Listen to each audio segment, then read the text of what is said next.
तीन जादुई सोने के हैंड पंप। ये कहानी है मुंबई की झोपड़पट्टी में रहने वाली सोना और उसके भाई विवेक की, जो अपनी दादी रामवती के साथ रहते थे। सोना और उसके भाई विवेक के ऊपर छोटी सी उम्र में ही गमों का पहाड़ टूट चुका था।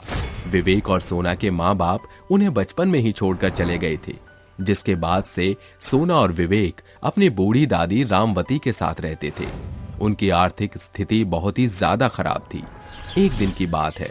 सोना दीदी, हमारी बस्ती के सभी बच्चे स्कूल पढ़ने जाते हैं, बस एक मैं ही हूँ जो स्कूल नहीं जाता। दीदी, मुझे भी स्कूल जाना है। विवेक, तू चिंता मत कर, मैं तुझे भी स्कूल में पढ़ाऊंगी, बस कहीं से पैसों का इंतज़ाम हो जाए। मैं आज सोसाइटी की ओर जाऊंगी, शायद वहाँ सोसाइटी में मुझे झाड़ू पोंछे का काम मिल जाए। इतना कहकर सोना अपने घर से बाहर निकल जाती है और सोसाइटी की ओर निकल पड़ती है। सोसाइटी में जाकर कई घरों में काम के बारे में पता करती है, लेकिन सभी उसे काम देने से मना कर देते हैं, क्योंकि वो बहुत ही ज्यादा गरीब थी और इसीलिए वो दिखने में भी काफी गंदी लग रही थी। मेम साहब नमस्ते, क्या मुझे आपके घर में कोई काम मिलेगा? मैं आपके घर की साफ सफाई, खाना बनाना सब कुछ कर दूंगी। नहीं नहीं, हमारे घर तुम्हारे लिए कोई भी काम नहीं है। पहले तुम अपनी हालत तो देखो, कितनी गंदी लग रही हो। ना बाबा ना, मैं तुम्हें अपने घर में कोई काम नहीं दे सकती, जाओ यहाँ से। उस औरत की इन सभी बातों को सुनकर सोना बहुत ज्यादा निराश हो जाती है और वहां से अपने घर वापस आ जाती है। क्या हुआ सोना बेटी, तू काम देखने गई थी? काम मिला या नहीं? नहीं दादी, मेरी हालत देखकर सभी मुझे काम देने से मना कर देते हैं। देख सोना बेटी, जब तू सुबह काम की तलाश में घर से चली गई थी तो मैं घर से बाहर गई। मैंने बाहर कई लोगों को कबाड़ा बिनते हुए देखा, तो मैंने सोचा कि मैं भी कबाड़ा बिन लूं, जिससे कुछ पैसे मिल जाएंगे। और मैंने कबाड़ा बिनना शुरू कर दिया। आज मैं 50 रुपये का कबाड़ा बेच कर आई हूँ। ले, तू ये 50 रुपये और बाजार से सब्जी ले आ। दादी के दिए हुए पैसे लेकर सोना बाजार की ओर चल पड़ती है। सोना बाजार से सब्जी खरीदती है और उसके बाद घर की ओर आने लगती है कि रास्ते में उसे अपनी बस्ती की दो औरतें मिलती हैं। अरे ओ सोना, कहाँ से आई है? कहीं से नहीं काकी, बाजार से सब्जी लेकर आई हूँ। कुछ काम नहीं मिला तो तुम लोगों ने कबाड़ा बिनना शुरू कर दिया। छी छी छी, कितना गंदा काम करती हो तुम लोग। नहीं काकी, मैं काम देखने तो गई थी, पर मुझे कुछ काम नहीं मिला और पैसे भी नहीं थे, जिसकी वजह से दादी को कबाड़ा बिनना पड़ा। इतना कहकर सोना वहां से घर आ जाती है और दादी से कहती है, दादी, ये बस्ती वाले हम लोगों से इतना क्यों चिढ़ते हैं? हमारे पास पैसा नहीं है तो इसमें हमारी क्या गलती? हम गरीब हैं, हमारी क्या गलती? सोना बेटी रो मत, ये तो दुनिया है बेटा। इसका तो काम ही है लोगों को हमेशा नीचा दिखाना। चल, तू अब चुप हो जा, मैं अभी कुएं से पानी लेकर आती हूँ।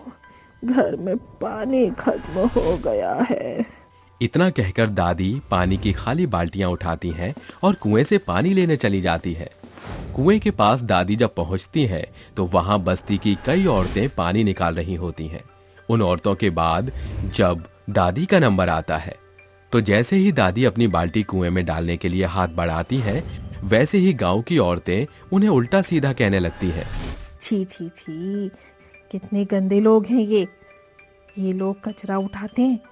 इनके हाथ अगर हमारे कुएं में लग गए तो हमारा तो कुआं का पानी पीना भी दुश्वार हो जाएगा। हाँ हाँ काकी, कहीं और से पानी लो, इस कुएं से पानी मत लेना।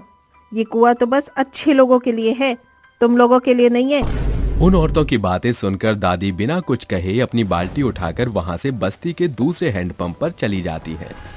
दादी हैंडपंप पर पहुंच ही पाती हैं कि वहां पर विवेक आ जाता है और दादी से कहता है, दादी लाइए, मैं हैंडपंप चला देता हूँ, आपकी सांस फूल जाएगी।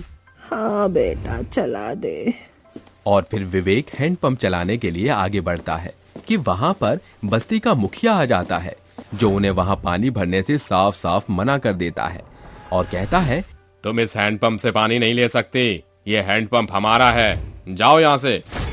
मुखिया जी, ये बस्ती वाले और आप हमें पानी क्यों नहीं भरने देते? पानी नहीं भरेंगे तो हम पिएंगे क्या?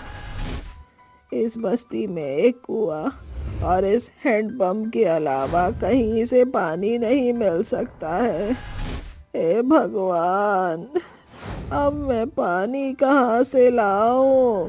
क्या करूं मैं? इतना कहकर दादी वहां से चल पड़ती है कि चलते हुए रास्ते में उसे एक अघोरी बाबा दिखाई देता है। बुढ़िया को परेशान देख अघोरी बाबा कहता है, क्या हुआ अम्मा, आप इतनी निराश क्यों हो? क्या बताऊं बाबा? और फिर दादी उस अघोरी बाबा को सब कुछ बताती है। अम्मा, आपका घर कहाँ है? मुझे आप अपने घर ले चलिए। दादी उस अघोरी बाबा को अपने घर ले जाती है, जिसके बाद वो अघोरी बाबा अपनी झोली से कुछ निकालकर उनके घर के आंगन में फेंकता है, जिसे फेंकते ही वहां 3 हैंडपंप नजर आते हैं। हैंडपंप को देख वो हैरान रह जाते हैं। अम्मा, ये 3 जादुई सोने के हैंडपंप हैं। अब आपको किसी भी मुसीबत का सामना नहीं करना पड़ेगा।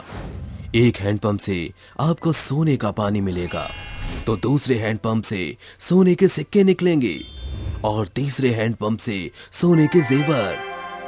इतना कहकर वो अघोरी बाबा वहां से गायब हो जाता है। बाबा के वहां से गायब होने के बाद सोना पहला हैंडपंप चलाती है तो उसे सोने का पानी मिलता है। विवेक दूसरा हैंडपंप चलाता है तो उससे सोने के सिक्के निकलते हैं। अंत में दादी तीसरे हैंडपंप को चलाती है तो उसमें से सोने के जेवर निकलने लगते हैं, जिन्हें बेचकर वो लोग बाजार से घर की जरूरत का सारा सामान लेकर आ जाते हैं और पहनने के लिए अच्छे अच्छे कपड़े भी ले आते हैं। ऐसे ही करके वो लोग उन जादुई सोने के नलों से सोने का पानी, सोने के सिक्के और सोने के जेवर ले लिया करते थे। धीरे धीरे करके उन लोगों ने उन्हें बेचकर अपना एक बेहद ही आलीशान घर बनाया, जिसे देख उस बस्ती के लोग आपस में बातें करने लगते हैं। अरे भैया, देखना पड़ेगा, इन कबाड़ बेचने वालों के हाथ कौन सा खजाना लग गया है कि ये लोग दिन दुगनी रात चौगनी तरक्की कर रहे हैं।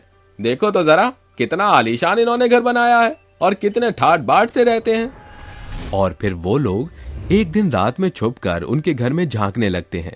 तभी दादी पोते को वो लोग पहले हैंडपंप से सोने का पानी निकालते, दूसरे हैंडपंप से सोने के सिक्के और तीसरे हैंडपंप से सोने के जेवर निकालते देख लेते हैं और वो सभी लोग चौंक जाते हैं। अरे भैया, ये तो कमाल की चीज है, ये तो हमें रातों रात माला माल कर देगी। क्यों ना इन लोगों के सोने के बाद हम हैंडपंप को उखाड़ कर ले जाएं? हाँ, सही कह रहे हो भैया, आज रात को ही हम इस हैंडपंप को उखाड़ लेंगे। और फिर सोना के परिवार के सोने के बाद वो दोनों आदमी उन हैंडपंप के पास जैसे ही जाते हैं, वो हैंडपंप को हाथ लगाने ही वाले होते हैं कि वो तीनों हैंडपंप वहां से गायब हो जाते हैं और वो सभी आदमी उदास मन लेकर वहां से लौट जाते हैं। लेकिन सोना का परिवार उस जादुई सोने के हैंडपंप से अब तक इतने अमीर हो गए थे कि उन्हें हैंडपंप गायब होने पर दुख नहीं होता और अब वो अमीरों वाली खुशी से लाइफ जी रहे हैं।